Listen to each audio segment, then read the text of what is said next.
大家好，我是小易，今天跟大家分享牛油核桃酥的家常做法。准备食材：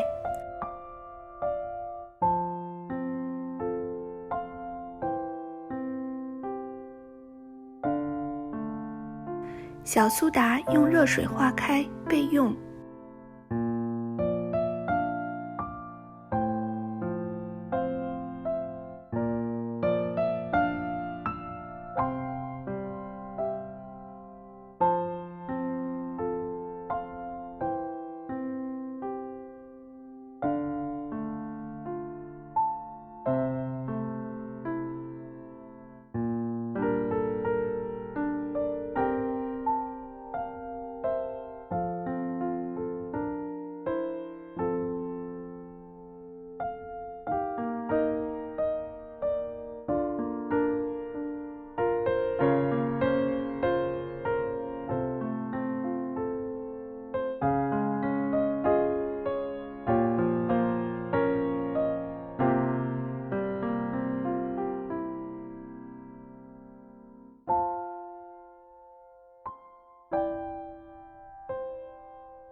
倒入准备好的小苏打溶液，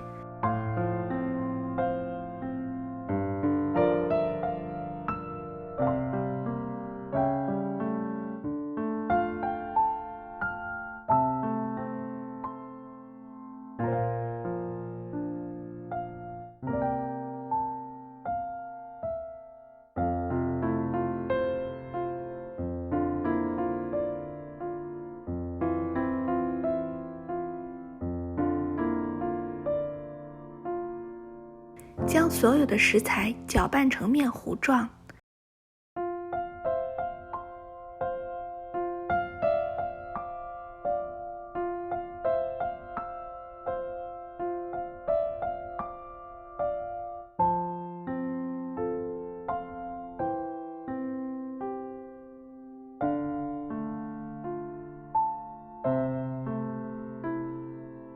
将面糊分成24份，每份约36克。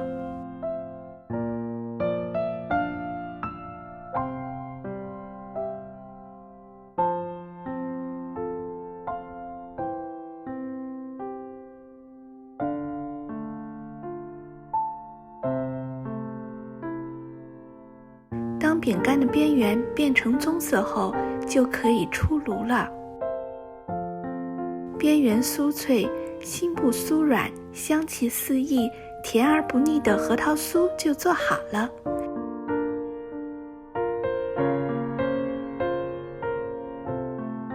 谢谢收看，有收获的朋友请您帮我点个赞，或者订阅转发我的频道。我是小易，咱们下集再见。